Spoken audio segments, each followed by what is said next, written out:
vorantreiben, immer wissen. Wir haben uns hier unterhalten, nicht nur über den Krieg und wie wir gemeinsam zusammenstehen, auch um die Menschen in der Ukraine zu beschützen mit den Möglichkeiten, die wir haben, sondern auch über die langfristige Entwicklung unserer Welt. So spielt für unsere beiden Länder die Klimapolitik eine ganz, ganz zentrale Rolle. Sie ist auch wichtig und zentral, wenn es um die Prioritäten der deutschen G7-Präsidentschaft geht, wo Kanada und wir als gleichgesinnte Partner Seite an Seite agieren. Was wir gerne wollen, ist, dass das Glasgow Climate, dass der Glasgow Climate Pact umgesetzt wird. Und wir wollen auch alles dafür tun, dass die Weltgemeinschaft zusammenarbeitet. Deshalb treiben wir das Projekt eines internationalen Klimaclubs voran, in dem Länder, die auf unterschiedliche Weise vorangehen, um die CO2-Emissionen zu reduzieren und eine CO2-neutrale Welt zu schaffen, wo die zusammenarbeiten, trotz der unterschiedlichen Wege. Ich bin sehr dankbar, dass Kanada, dass du dabei ein enger Bündnispartner bist, damit wir diese Dinge voranbringen können. Es geht ja darum, dass wir mit diesem Klimaclub auch die Harmonisierung unserer Bemühungen hinkriegen.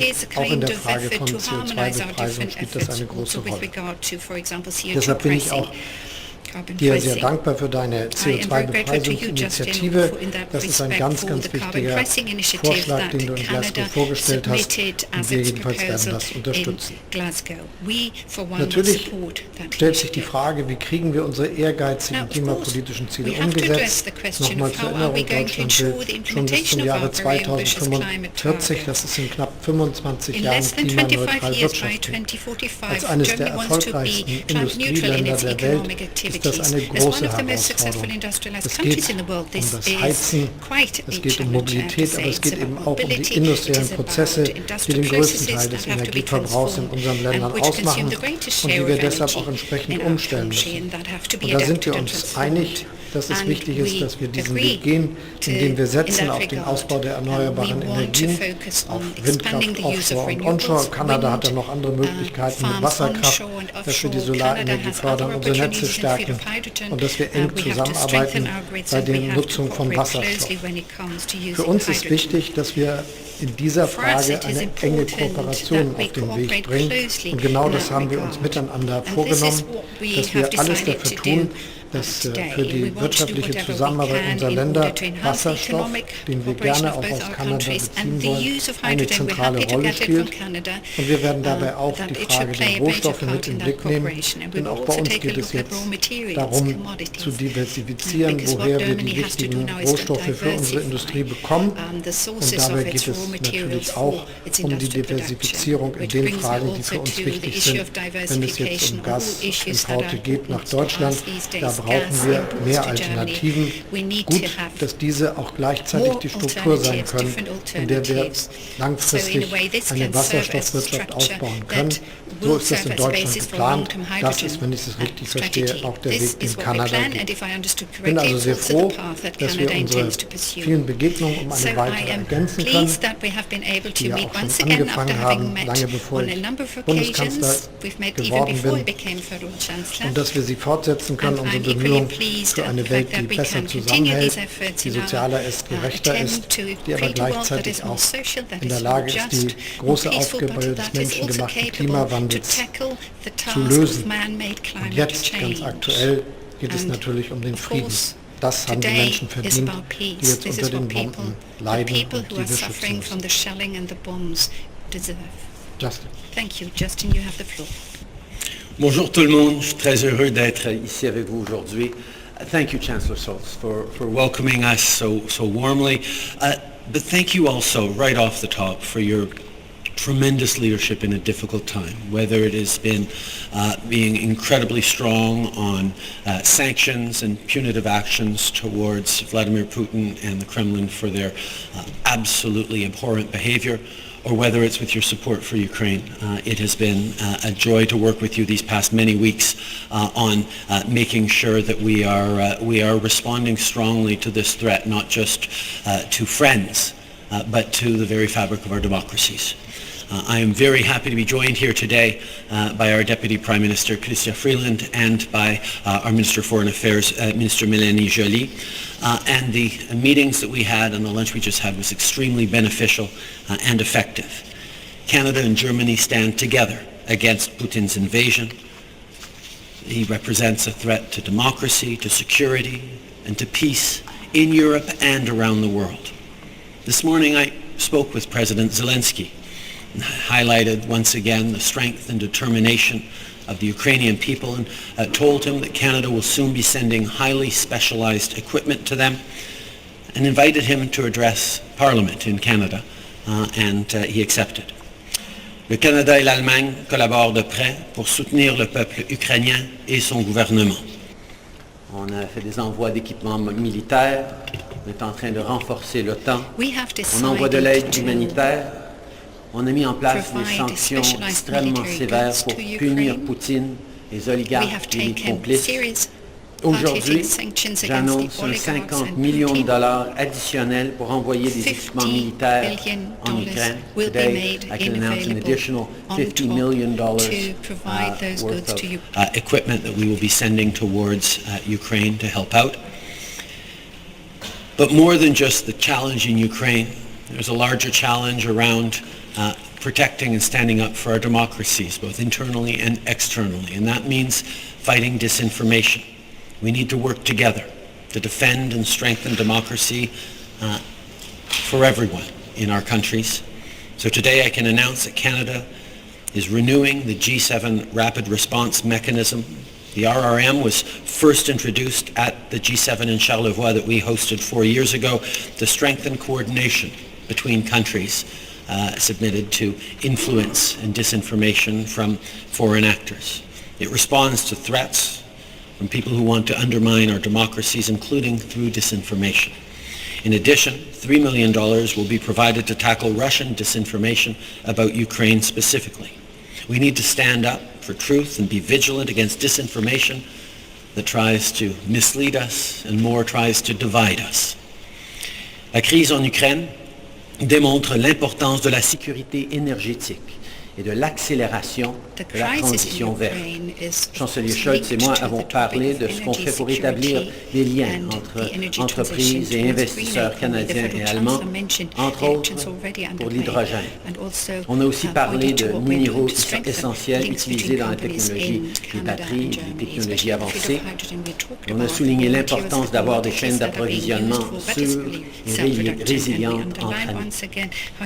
Canada and Germany are aligned in our ambitious goals to reach net zero. We know that building a clean economy has the potential to expand trade, to grow the economy, and create good middle-class jobs and careers on both sides of the Atlantic. So we're working with Germany to expand the adoption of carbon pricing around the world. It's pleased to join Chancellor Scholz's G7 Climate Club proposal, because this is about building a safe, healthy future for our kids and grandkids, both with cleaner air and better opportunities for them to succeed. Demain, je serai en Pologne pour discuter de la situation de la crise des réfugiés qui s'aggrave. Of course, Canada will continue to work with partners in Europe to defend democracy, to support Ukraine, and to build a safe and prosperous future for everyone. Thank you for everything, Olaf. Thank you very much. We have time for 4 questions. The first question goes to Abigail. Abigail Beeman, Global News. Prime Minister Trudeau, you referenced your conversation with President Zelensky this morning, and you promised to send more specialized equipment. We're hearing there are some challenges getting some of that Canadian aid across the border into Ukraine. What can you say about that, and when will the entirety of the lethal and non-lethal aid promised by Canada reach the people who need it? And if you could answer in English and French, please. We have obtained a number of specialized equipment, including cameras used in drones that a Canadian company makes, that we will be able to start sending in the coming days towards Ukraine. As you well know, there are challenges at the borders in terms of getting equipment securely across and into Ukrainian hands, but we are working through that with partners alongside all allies who are facing the logistical challenges that are real but not insurmountable. We will continue to deliver more and more aid as it's needed and as the opportunities come up to do just that. Nous avons obtenu des caméras produites au Canada qui vont pouvoir aider les Ukrainiens sur les drones dans leur défense de leur pays. Nous sommes là pour aider, on va les envoyer dans les jours à venir et on espère continuer de pouvoir envoyer de l'équipement et de l'aide malgré les défis à la frontière qu'on voit tous. On est tous en train de s'assurer qu'on envoie tout l'aide nécessaire possible aux Ukrainiens dans ces moments. Herr Scholz, Herr Trudeau, ist aus Ihrer Sicht eine Lieferung von MiG-Kampfflugzeugen aus Polen an die Ukraine jetzt endgültig schon vom Tisch mit den Nein der USA? Und Herr Scholz, wäre Deutschland grundsätzlich bereit, sowas zuzulassen, oder fürchten Sie, dass Deutschland zum Beispiel durch eine Nutzung von Rammstein zu sehr in den militärischen Konflikt reingezogen würde? Wir haben Unterstützung organisiert. Sie wissen, geht es um finanzielle Hilfen, die wir schon viele Jahre auf den Weg gebracht haben, um die Resilienz der Wirtschaft der Ukraine zu stärken. Das haben wir jetzt in der Krise auch weiter fortgeführt. Es gibt große finanzielle Unterstützung. Wir haben humanitäre Leistungen auf den Weg gebracht. Wir haben auch alle möglichen Ausrüstungsgüter zur Verfügung gestellt und wie Sie wissen auch einzelne Waffen, über die wir Sie informiert haben. Und ansonsten ist es aber so, dass wir sehr genau überlegen müssen, was wir konkret tun. We have to consider carefully and very carefully what we deliver, and fighter airplanes are not amongst the goods we will deliver, or weapons we intend to deliver. We will continue to send equipment and weapons as needed, as we have in Canada. We will continue to be aligned with our partners. We all have to be careful about not further expanding or escalating. We want to de-escalate the conflict. We want to see an end to this conflict. We will be there to support Ukrainians in every way that we can, but we need to be mindful of the best way to support them. Third question goes to Brian Platt from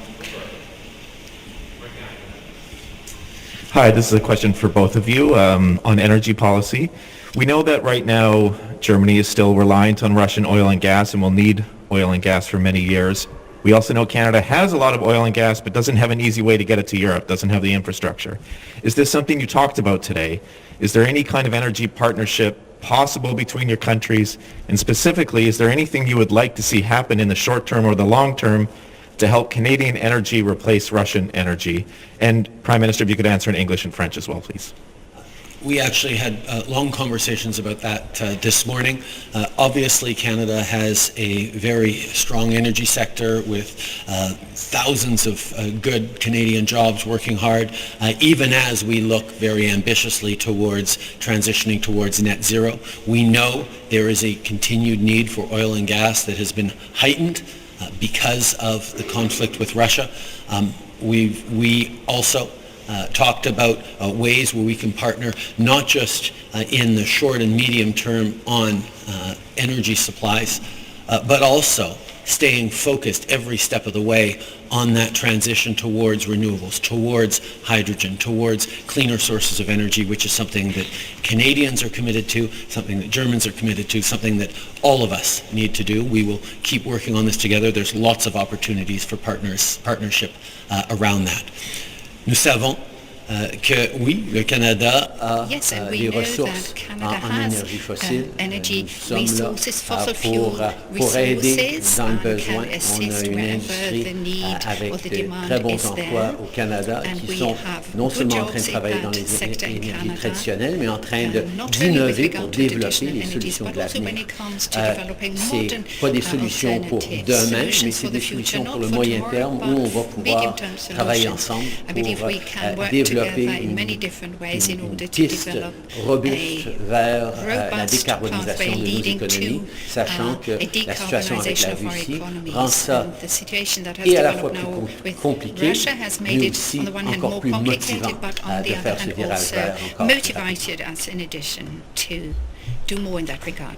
Kanada und Deutschland verfolgen die gleichen Ziele, wenn es darum have been geht, pursuing eine the same klimafreundliche objectives when Industrie it zu comes erreichen. to making Beide sure Länder that sind our sehr, sehr industry works in a ehrgeizig. climate-friendly Wir sind manner. And we're both erfolgreiche very ambitious in that Wirtschaftsnationen, regard. We're both die auch successful intensiv am economies, globalen Handel teilnehmen. participating Und in an trotzdem intensive sind wir manner uns in sehr global klar darüber, trade, dass but wir auch eine nevertheless we are Aufgabe haben, quite die aware weit of über the uns fact selber that we have hinausreicht. a Denn die task, a mandate Techniken, that die extends Lösungen, die beyond wir us. entwickeln, The sind, solutions, the wenn sie technologies and global technological solutions wettbewerbsfähig we sind, develop, zugleich auch Techniken und that we Lösungen, develop die can in also vielen offer anderen solutions that will Ländern der then Welt dann später end up eingesetzt werden in können, weil wir being gezeigt used in haben, other dass es countries geht of the world. und weil wir Because die once we've Möglichkeiten shown that they work and because we herausgefunden have haben, die man nutzen found kann. out how they Das can gilt be insbesondere put für die to very Nutzung good von use. Wasserstoff, Others will follow denn wenn wir suit. This in is especially kürzester Zeit, true Deutschland, ich with habe schon regard to gesagt, bis hydrogen. 2045 By CO2-neutral 2045, wirtschaften, Germany wants wenn to wir be in kürzester CO2 Zeit neutral in its das business erreichen wollen, dann activity. If werden we wir want to achieve dazu this erhebliche objective, which is an zusätzliche ambitious Mengen an one, Elektrizität we will brauchen, die need wir an offshore, enormous onshore, amount mit of additional Solarenergie energy und with mit the help unserem of starken offshore Stromnetz onshore erzeugen. energy, solar Aber wir energy werden eben and auch im the strong großen grid that Maßstab we have. But Wasserstoff we will nötigen, have to das ein employ Teil der heute hydrogen genutzten to a fossilen very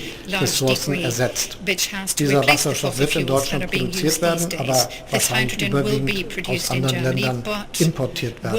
will Und not das be ist der produced in Germany, eine but will be by Anknüpfungspunkt and für large be eine imported from sehr other countries. intensive So strategische this is Zusammenarbeit a zwischen way in which we Kanada und can Deutschland, cooperate very weil wir intensively, Canada genau and Germany, verstehen, that dass is, because Kanada we ein Land both ist, understand das uns full helfen well, kann Germans bei understand that dem Canada is a Import country von that can help us Wasserstoff, when it der comes to dann the auch importation klimafreundlich in of Kanada produziert that wird. is being Im produced Übrigen in gilt das Canada. nicht nur für Wasserstoff, But sondern auch this für is not viele only true for Rohstoffe, die wir hydrogen, jeden by the Tag way, für but this is Industrie also true brauchen, for auch raw jetzt jeden materials and Tag. commodities Und that we need natürlich on a daily ist basis. es naheliegend, dass wir And uns of mit der course it Frage is beschäftigen, obvious wie wir that die we are mittel- und tackling the question, addressing kurzfristigen the question Probleme how we lösen can können, die solve the medium entstehen, and wenn wir short-term unsere problems that Energieversorgung arise diversifizieren wollen, as we die wir attempt to in der diversify our Übergangsphase energy auch noch supply. fossile In the Ressourcen nutzt. transition Das phase, we ist will eine have to Aufgabe, rely on die some eben fossil umso einfacher fuels. zu bewältigen ist, That is a umso task mehr that man die can be langfristige addressed more Perspektive easily and gleichzeitig better mit im Blick hat. as Wahrscheinlich we sind pursue the Kanada und midterm and Deutschland long-term mit die perspective. ehrgeizigsten I think Länder, Canada and was Germany are den probably Kampf gegen den the most Klimawandel ambitious betrifft. country when Und it deshalb ist eine countries when it solche comes to fighting Partnerschaft, climate eine change. enge And thus I Zusammenarbeit believe in that all diesen such a Fragen sehr partnership, naheliegend. such a Wir close jedenfalls cooperation werden offers uns jetzt itself erstmal up almost Terminals automatically. zulegen an der First and Nordseeküste, foremost, we have die to unsere set up Möglichkeiten der LNG terminals Versorgung along our verbessern und North Sea langfristig coast, which werden make diese it easier for us Terminals to genutzt store werden für LNG, Wasserstoff. and in the long term, those terminals will then be used for hydrogen storage. Ja, eine Anschlussfrage. Die Wissenschaft geht davon aus, dass Deutschland auch kurzfristig ohne russische Energie auskommen könnte. Die Wirtschaft geht davon jetzt erstmal nicht aus. Ist Ihr Nein dazu, russische Energie, ein Bann darauf zu verhängen? Ist das kategorisch oder sehen Sie da, unter welchen Umständen könnten Sie sich vorstellen, dass man die Energiezufuhr nach Deutschland reduziert? Wir sind mit unseren Partnern, ganz besonders auch mit unseren transatlantischen Partnern, also Kanada und den USA, völlig einig, dass die Abhängigkeit von fossilen Rohstoffimporten Europas ganz anders ist als die Abhängigkeit etwa der USA oder Kanada. Die USA sind Exporteur von Gas und Öl zum Beispiel. Das kann man für Europa insgesamt nicht sagen. Und deshalb sind die Dinge, die getan werden können, auch unterschiedlich. Und alle wissen, dass wir kurzfristig Herausforderungen haben, die wir bewältigen müssen, wenn es zum Beispiel dazu kommt, dass die wirtschaftlichen Kooperationen in diesem Bereich, dass die wirtschaftlichen Beziehungen in diesem Bereich nicht mehr funktionieren, wie sie über viele Jahre und Jahrzehnte funktioniert haben. Und da gibt es viele technische Fragen zu lösen, die sich nicht mit einer mathematischen Modellrechnung ersetzen lassen. Das wissen alle Praktiker jedenfalls ganz genau. Trotzdem widmen wir uns diesem Thema und, was vielleicht für Sie eine gute und beruhigende Information ist, nicht erst seit kurzem. Ich habe schon im Dezember mit allen diskutiert, wir müssen uns auf die Situation vorbereiten, dass es kompliziert werden wird und haben damit angefangen. Deshalb wissen wir aber auch genau, wie kompliziert es ist.